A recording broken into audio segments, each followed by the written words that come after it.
Come here for just a second. We need to talk about something. The empire of Bujairami fragrances has landed in the States, and they're really stinking cheap.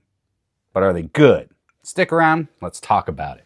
And you wanna write it down? Would it kill you just to listen?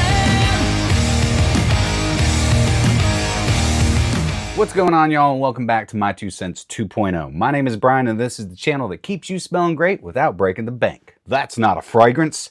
This is a fragrance. Sorry, I just had to. Bujairami fragrances from the land of Down Under, out of Australia, have finally come to the States. I mean, they've been here for a little while now, and some of you might have heard of this fragrance house, but I'm gonna guess that a lot of you haven't. And if you have, leave me a comment down below. Let me know what your thoughts are. So I'm gonna have to retract something that I said in the very beginning, from day one in my very first episode. I said that I wasn't gonna consider clone houses and inspiration houses as just that, clones and inspirations. But I'm gonna have to retract that.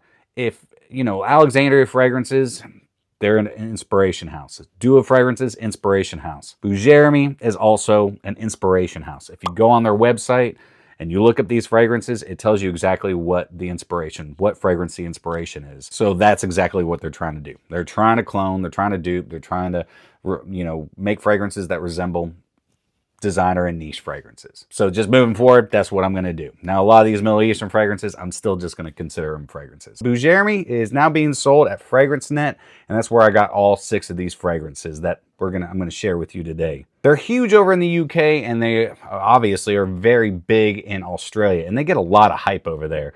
They get a lot of praise, but are they actually worth it? Well, I've spent some time with all these fragrances, and now it's time for me to give you a quick review. I'm not going to go over a huge, long review with you, but this is going to be kind of like a shotgun review. But if you have any questions about any of these fragrances that I'm talking about, then go ahead. Leave me a comment down below. I would love to answer any of your fragrance questions that you have along your fragrance journey. So I'm not going to go over the whole presentation like I normally do. All these come in the same style of box, and they look like this. One just happens to be a little bit squattier because it's a different bottle, but you got the name of the house, you got the name of the fragrance. On the back, you're going to have your barcode with your ingredients. On the bottom, just a little sticker. It's got a magnetic opening and closure, and then the bottle sits inside. You also get a little note card with the notes. But who cares about the box? All right, so since I showed you the Perfect Life box, I'm going to start out with the Perfect Life fragrance.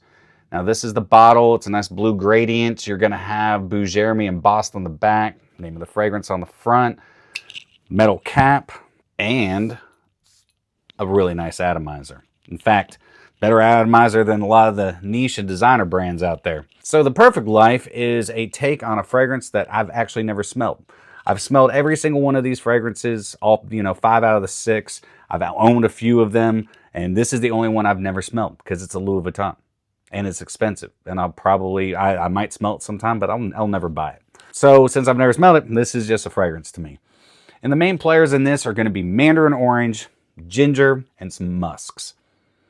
And the mandarin orange in this is really nice. Actually, the ingredients that Bujairami is using are very high-end synthetics. They're very polished. All these fragrances, they're very rounded. They smell really nice. I really like the citrus. It's semi-sweet. It's zesty. It's a little juicy. The ginger adds a nice, clean, crisp, spicy quality to it. And just a buttload of musks. I believe there's also a lot of ambroxan in this. Now, the longevity on this isn't superb. It is an eau de parfum concentration, just like all of these are going to be an eau de parfum concentration. But for $25 for what I bought this for, I don't mind reapplying. This is kind of a linear fragrance. It's exactly what I just said. It's citrus, it's that spicy ginger and musks. Slight woodiness once it starts drying down, or once it gets into that dry down. But it's nice. The citruses last for about 15 to 30 minutes. Then it just becomes very nice and clean and just musky and very easy to wear. Something that would be perfect in the spring, something that would be perfect in the high heat of summer. I got suns out, guns out today. It's supposed to be close to 80, so this would be a great fragrance for the weather that we're having today. But It is not my favorite style of DNA. It's just pretty simplistic. It's, it is a dumb reach. It's easy to wear. But all in all, for the price, I think Perfect Life is a perfect fragrance for what it is. Next on the docket comes in a different bottle, and this one's Inferno. And this is an inspiration of God of Fire. Same atomizer. I just sprayed my hand. Main players in this, mango. And I really enjoy the mango in this. I enjoy it more than Vulcan Few. I think this is a little less screechy. It's a little less green. It's a little bit juicier. The citrus is nicer. I really enjoy the mango in this. You get some nice spicy saffron. Also, again, some ginger, musks, ambroxan. A nice slight floral backbone to this. This is a good fragrance. Slight incense sitting in the background of this as well. Not overly sweet, just enough. Now the original God of Fire, I had a 2 ml or 2.5 ml decan of it, and I enjoy that fragrance. It does smell higher quality than this, though this is still a high quality synthetic dupe. All right, inspiration. And again, for the price, like $25, $30, somewhere around there, it's really good. It doesn't get massive projection. It's not, super long lasting. Could be different on your skin. That's just on mine. I do spray on my clothes, so I get a little bit more longevity out of it. But Inferno, it's a good fragrance. It's not as feminine as Vulcan Few, and it's not as feminine as God of Fire. Now, 100% unisex, all three of these fragrances, but I enjoy this one just a little bit more. It's a little bit more masculine, but again, it's not really a fragrance that I would wear that often. Spring, summer, high heat probably is going to be a banger, but only time will tell. Haven't got to enjoy it in the heat yet. This next one is Ace, and I like the bottle. Nice blue gradient. This one is inspired by Valentino Uomo, Born in Roma, Coral Fantasy. I understand why they went with Ace, because the original's name is a frickin' mouthful. It's one thing I can't stand about Valentino fragrances, at least, well, all of them actually. Jeez, just short, dumb down the name. And this one is very similar. Nice cardamom, red apple right off the bat. It's delicious. It really is. Now, this is a little young leaning. It is a little immature, but I like what they've done with Coral Fantasy, the original, and this. It adds some maturity as it starts drying down. And it's done with that lavender, a touch of tobacco. Little bit of woody vetiver, but it's still clean, it's crisp, and also some patchouli. This is a fragrance that, like a dumb reach fragrance that you could wear anytime, any season, any occasion. It's really good. I really enjoy this one. And this one, I get good longevity. I get a solid 8 hours. This one doesn't pop as much as Coral Fantasy, but one thing I like about this one is it is an eau de parfum concentration. The original is an eau de toilette. I didn't get great longevity, and I don't get great longevity from Coral Fantasy. But this definitely resembles it. It gets pretty close. I'm not going to tell you like percentage-wise how close it gets, because I think that's dumb. I can't put it on a scale. Just like I think it's dumb when people are like, oh yeah, you get 3 feet of projection. I'm not going to sit here, and measure every time I wear a fragrance. That's ridiculous. But this does have good projection. But then, even as a skin scent, you don't have to be too far away to smell it. This one is super solid. If you like Coral Fantasy, that's definitely one I would recommend getting your nose on. Next up, this is a great date night fragrance. I really thoroughly enjoy the original. This one is called The Rock Unleashed, and this is their take on Stronger With You Parfum, which I owned and don't own anymore. This one's good. It's sweet, gourmand, pink pepper. There's a touch of a leatheriness in this. This one doesn't scream and is not as loud as the original, but I do like the pink pepper, the cinnamon in this.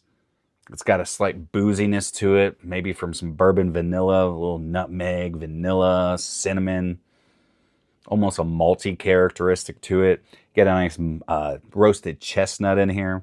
It's good. It's spicy, it's sweet, it's gourmand, great for evenings out, just an all-around good fragrance. This one as well, I get good longevity. It's solid 8 hours. This definitely will get you through your evening. This will get you through your day. Not something I would wear in the high heat, but again, if you want to, do it. Don't say that I recommended it, but you can do whatever you want. It's your fragrance. Wear it however you want, whenever you want. Wear whatever you want. And if you like the Stronger With You Parfum, this is a great alternative. I know the Parfum is a little expensive, but at $25 a bottle, you can get like 3 of these for less than you can get 1 bottle of the Parfum. Not exactly the same, but leans in the same veins. Another date night fragrance, and also because it's called date night, again with a cool blue gradient bottle. This is their interpretation of Parfums de Marly Layton. And this one is very close. Now this, you start out with that green apple, this really nice velvety vanilla wrapping around that green apple.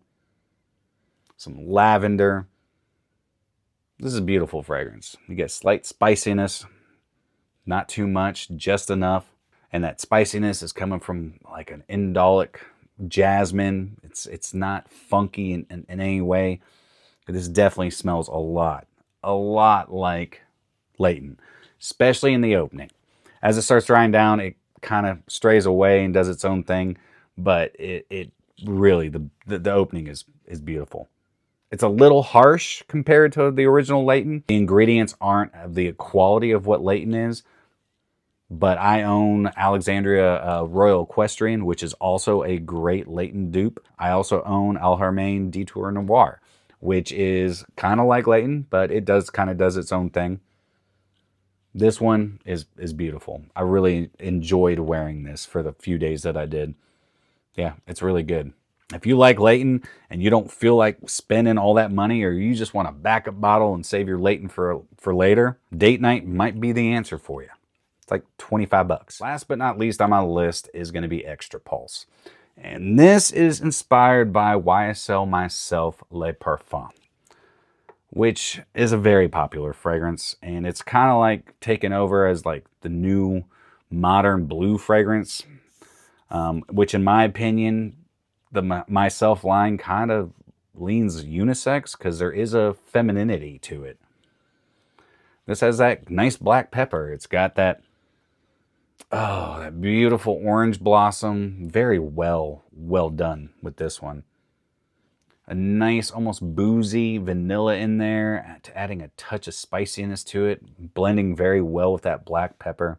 Nice woods as it dries down, but it's very clean. This is a very clean, refined, elegant type of blue fragrance. Very much a dumb reach. You just pick it up, spray it on, walk out the door. Longevity on this one was in that 6-ish hour range. Not a huge projector. The Le Parfum, Myself Le Parfum, isn't also a huge performer. I really enjoy this one because it is pretty linear. It doesn't have a whole lot of changes throughout it, but for what it is, it's a good fragrance. All right, so what are my final 2 cents on Bujairami? Honestly, for the quality of the juice and the price, they're totally worth it. I mean, I got 600 mLs of fragrance for $170-ish. If you're looking for a fragrance for every season, for any occasion, just setting up your, starting out and setting up your arsenal, your fragrance collection, I think Bujairami is actually a pretty solid fragrance house to go with. They're not the longest lasting fragrances. They aren't the most beast mode fragrances, but for the quality, for the value, I think they're worth it. They get the job done, and that's all that matters, because you can reapply these whenever you want.